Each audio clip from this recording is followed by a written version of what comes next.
Hati-hati Pak, jauh daripada ulama tumbang. Kepada pemerintah sekarang kita ingatkan, jangan coba-coba menyudutkan ulama, apalagi ulamanya itu adalah habaib, cucu-cucu Rasulullah, harus dimuliakan di negara ini. Jangan sampai cucu-cucu Rasulullah menjadi terbuang dan tidak bisa kembali ke Indonesia. Itulah Habibuna, imam besar umat Islam Indonesia, Habib Rizik Syihab. Takbir. Kalau darah ulama ini tumpah, demi Allah, wallahi wabillahi, satu ulama wafat, demi Allah akan Allah bangkitkan 1000 ulama-ulama yang lain yang melanjutkan perjuangan. Takbir. Saudara, ini pesan gitu loh. Darah ulama beracun. Beliau nggak bisa pulang ke Indonesia karena ada satu kekuatan wallahu alam yang menghalangi. Ya, mudah-mudahan pemerintah aktiflah. Ya, daripada KBRI saya himbau, daripada Dubes saya himbau, daripada ulama himbau, jamin keselamatan beliau. Beliau nggak salah, telah keluar SP3 untuk beliau.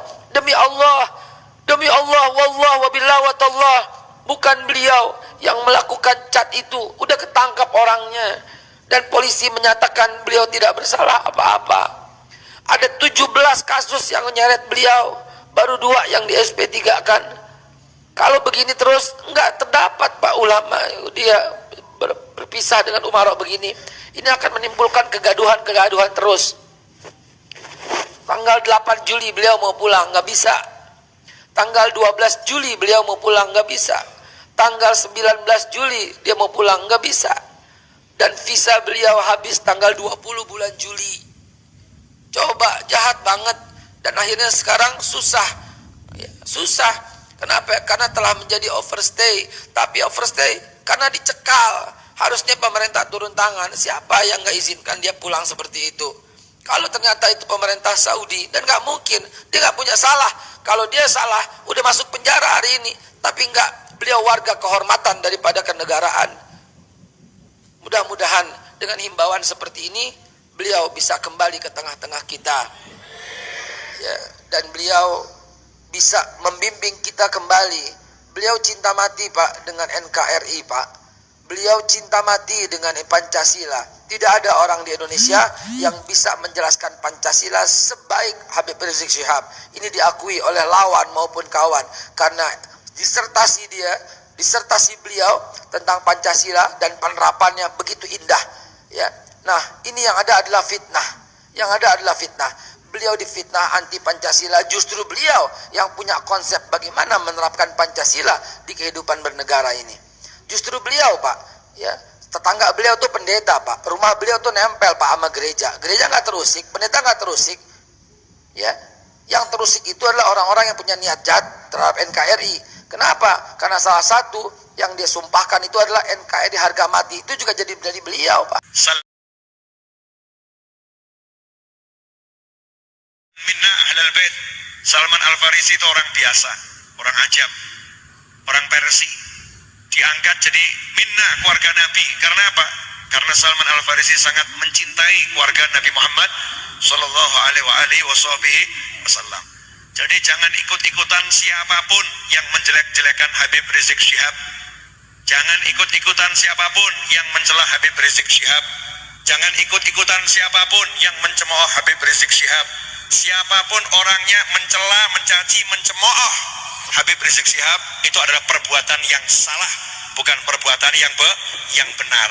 Mencemooh muslim biasa itu nggak baik, apalagi mencemooh anak cucu Nabi Muhammad sallallahu alaihi wasallam. Perkara Anda tidak cocok, Anda tidak sama prinsipnya, Anda tidak sama pilihannya, saya nggak sama caranya, saya nggak sama pilihannya dengan beliau-beliau, maka tidak jadi masalah. Boleh berbeda, tapi tidak boleh membenci. Mbah Mun contohnya, ya contoh itu, putra Mbah Mun, Gustaz Yasin ini adalah wakil gubernur Jawa Tengah, betul? Wakil gubernur Jawa Tengah. Pilihan politiknya kepada Bapak Presiden RI Joko Widodo, betul? Habib Rizik pilihan politiknya kepada siapa? Bapak Prabowo, betul? Tapi ternyata luar biasa. Ustaz Yasin dan kakaknya Gus Rauf itu ada di Mekah, dan rombongannya hari Kamis kemarin malam Jumat mendatangi kediaman Habib Rizik Syihab, silaturahim ke sana untuk mengucapkan apa juga terima kasih secara langsung, bukan sekedar lewat WhatsApp, karena beliau-beliau yang ada di sana sementara yang lain ada di Indonesia. Mengucapkan terima kasih secara langsung. Beda pilihan politik, ya beda pilihan politik tidak mengubah rasa cinta kepada Habib Rizik Syihab. Beda pilihan politik tidak mengubah rasa cinta kepada anak cucu Nabi Muhammad Sallallahu Alaihi Wasallam. Yang bahaya ini, saya heran kenapa di negara kita ini sekarang dihembuskan seakan-akan diajak kita ini untuk membenci anak cucu Nabi Muhammad SAW. Diajak untuk seakan-akan ya untuk memusuhi para habaib. Kalau berbeda, kalau sama cintai, kalau beda musuhi. Ini bahayanya luar biasa. Itu ajaran intolerans, ajaran yang tidak sesuai dengan nafas Pancasila, tidak sesuai dengan nafas luhur bangsa. Bangsa ini prinsipnya apa? Beda boleh, bineka tunggal ika. Betul. Yang dicengkram oleh Garuda Pancasila, yang mana lambang negara kita Garuda Pancasila. Jangan lupa, Garuda Pancasila itu adalah hasil karya seorang Habib Sultan Hamid II, marganya Al-Qadri. Dan tongkat ini saya dapat dari Pontianak, dari kerajaan Al-Qadri. Kemarin saya ke Pontianak, ya, makanya saya pakai toko rojo-rojo, teman-temannya yang buatkan. Sultan Hamid II buat lambang negara Garuda Pancasila, dan itu diabadikan dalam sejarah. Tapi kenapa anak-anak kita nggak kenal kalau yang buat lambang negara itu Habib? Karena Habib nggak pernah promo-promo, itu Habib loh yang buat, itu loh Habib yang buat, itu loh karya Habib. Nggak perlu seperti itu. Kenapa? Karena beliaulah Indonesia, karena beliaulah nasionalisme, karena beliaulah jiwa negeri ini. Bagaimana yang mengatur lambang itu ada bintang kejora, ya 5 sila itu diatur sedemikian rupa. Ya bagaimana burung garudanya noleh ke kanan dan seterusnya. Itu karya Sultan Hamid II, marganya Al-Qadri, itu Habib, dan itu seorang sultan yang ada di Pontianak. Ikhwani rahimakumullah. Di situ tertulis Bhinneka Tunggal Ika. Beda-beda tapi kita satu juga, enggak boleh pecah-pecah. Makanya yuk sebarkan pada semuanya. Apapun golonganmu, apapun aliranmu, apapun pendapatmu, apapun pilihanmu, jangan benci kiai, jangan benci Habib, jangan benci ulama. Paham? Paham atau enggak paham? Paham atau enggak paham? Beb, kalau ada Habibnya benci kiai, biarin urusannya dia dengan Allah Subhanahu wa ta'ala. Kamu jangan ikut. Beb, kalau ada kiainya benci Habib, biarin urusan dia dengan Allah Subhanahu wa ta'ala. Kamu jangan ikut. Beb, tapi Habibnya itu jelek-jelekan kiai saya. Jadilah kamu muslim yang baik, jadilah muslim yang baik. Bagaimana? Doakan Habibnya sadar. Beb, itu kiainya jelek-jelekan Habib saya. Jadilah muslim yang baik, doakan kiainya sadar. Jangan kemudian permusuhan dibalas dengan permusuhan, kebencian dibalas dengan kebencian. Karena yang namanya kiai, Habib, ustadz, ulama, guru adalah manusia. Manusia itu bisa lupa, bisa salah. Betul. Bisa lupa, bisa salah. Tugas kita apa? Nutup aib, memaafkan, dan mendoakan. Jelas semuanya?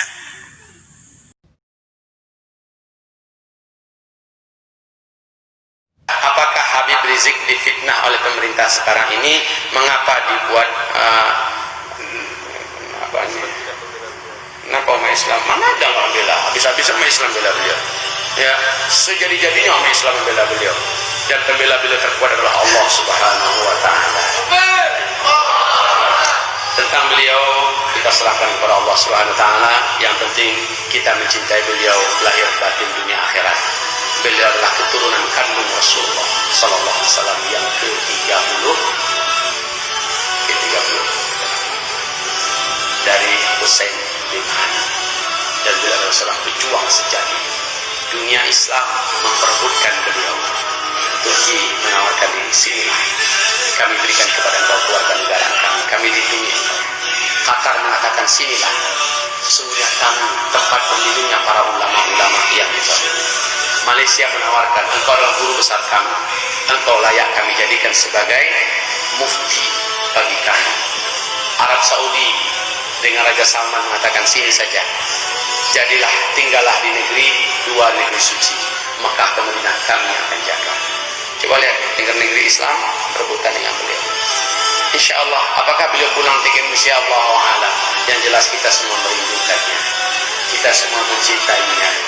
Yang cinta kepada Allah, cinta kepada Rasul, pasti akan cinta kepada keturunan Rasulullah yang mulia Sallallahu Alaihi Wasallam.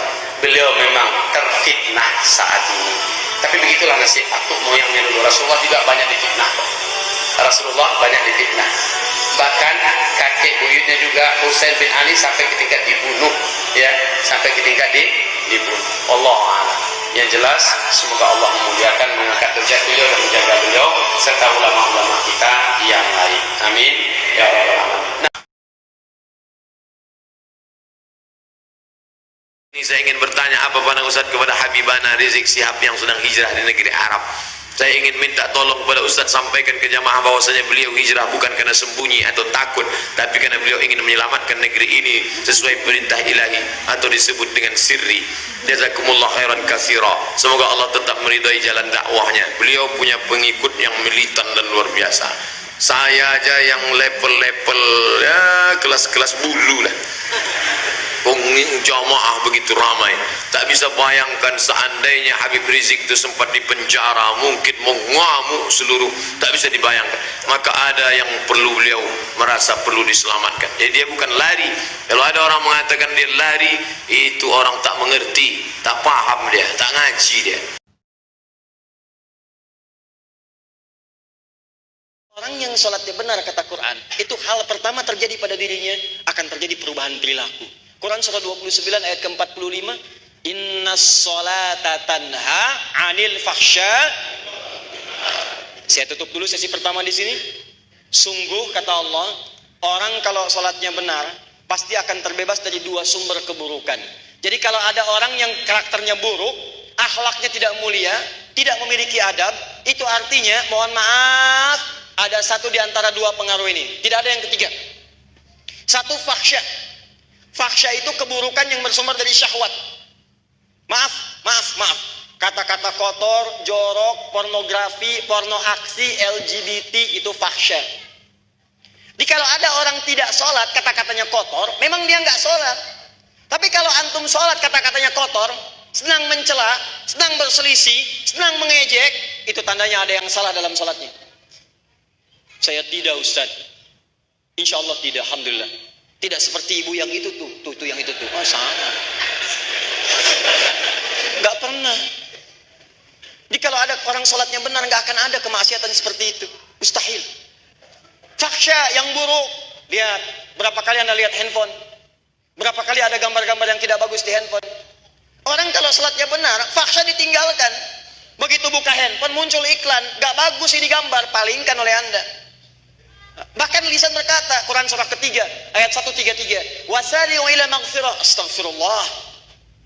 Lihat TV, tayangan gak bagus, aurat muncul, astagfirullah, ganti channel, palingkan. Itu baru sholatnya benar. Dan tidak akan terlambat antara mata dengan lisan. Buka TV, tayangan gak bagus, lisan astagfirullah, tapi mata gak berpaling. Astagfirullah, astagfirullah. Itu mah belum nyambung. Mungkar, keburukan yang diingkari oleh hati, sumbernya nafsu perut dengan akal perut. Korupsi, mungkar. Awas, hati-hati. Maaf, berbohong, mungkar. Mencuri, mungkar. Menipu, mungkar. Berselisih, mungkar. Membunuh, mungkar. Melanggar aturan, mungkar. Antum mau taklim tapi melanggar aturan, mungkar. Jadi kalau sholat kita benar, gak akan melanggar aturan yang benar diterapkan dalam kehidupan. Antum pakai motor nih, pengen datang ke taklim, tapi melanggar aturan dengan sengaja, mungkar. Lampu merah diterobos, polisi datang menunaikan tugas, berhenti. SIM, ada Pak.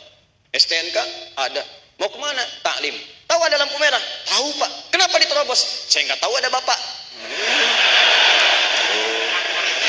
Itu yang salah.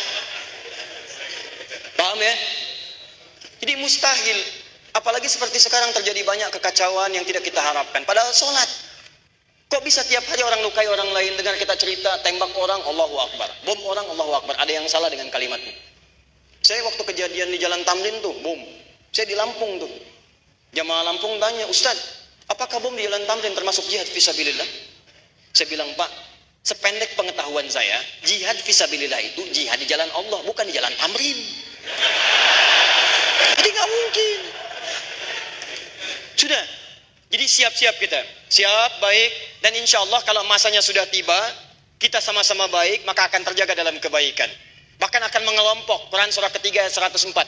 Wal takum minkum ummatun yad'una ilal khair wa ya'muruna bil ma'ruf. Ayo bentuk kelompok yang sering ngajak pada kebaikan.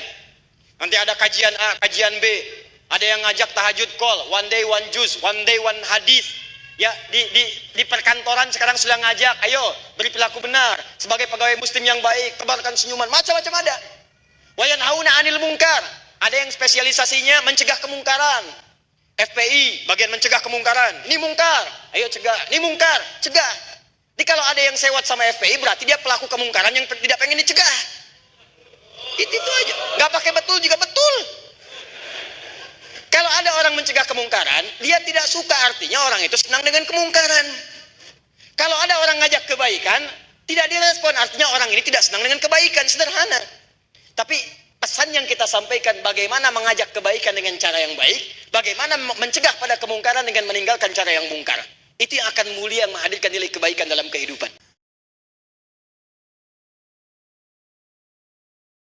Apakah FPI termasuk khawarij? Karena dalam penerbitan yang mereka lakukan, kadang mereka bersikap kasar dengan menghancurkan properti tempat tujuan. Tidak sama sekali, saudara. Khawarij itu kelompok yang mengkafirkan pemerintah. Gitu. Memang menolak pemerintah. Itu baru khawarij. Teman-teman FPI tidak melakukan itu. Mereka, setahu saya, sebelum melakukan aktivitas, mengamankan sebuah tempat, misalnya, mereka menyuratkan. Surat-suratnya mereka ada ke Polda, ya, mungkin sampai ke Mabes, mereka melapor kok kegiatannya. Kalau tidak ditanggapin baru mereka turun tangan, gitu kan? Setahu saya begitu, Allah alam, dan setahu saya masih dalam koridor syar'i, tidak ada masalah. Ya. Bahkan kalau saya lihat dengan adanya teman-teman ini, mungkin pihak pemerintah kita pun lebih berhati-hati dengan kaum muslimin, gitu kan?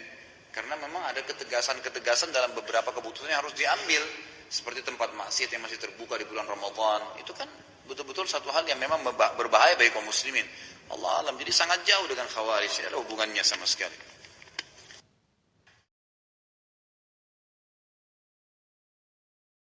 Berisik itu, ya Allah, capeknya kayak apa? Susahnya kayak apa? Fitnah macam-macam timbul, dicari-cari.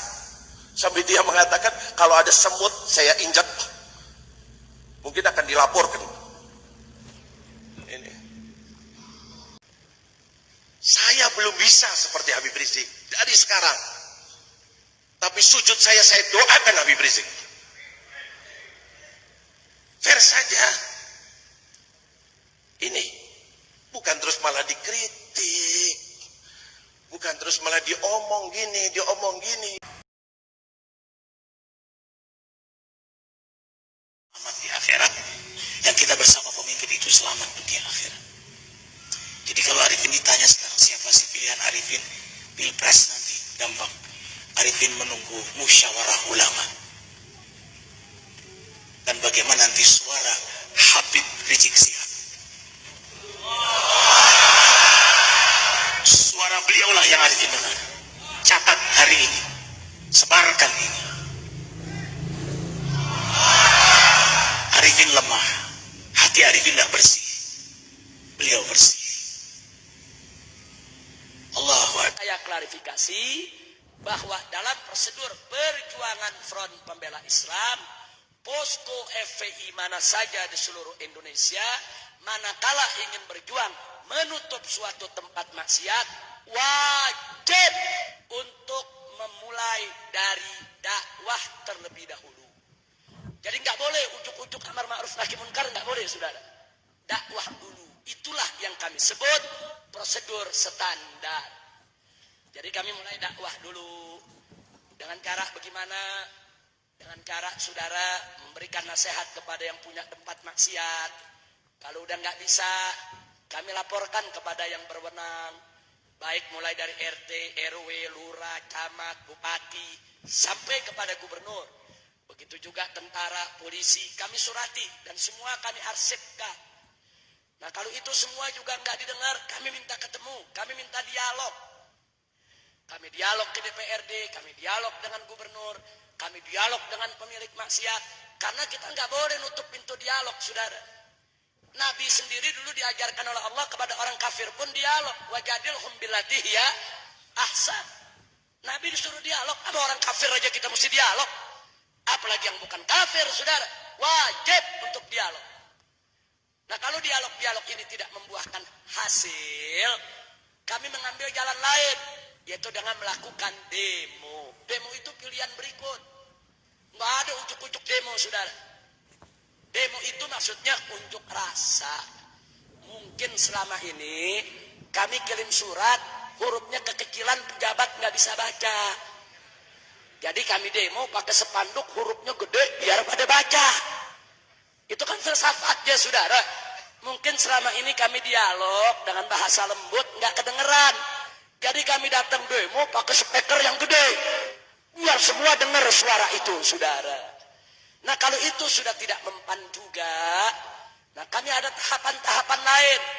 Tahapan ultimatum, tahapan peringatan, dan seterusnya.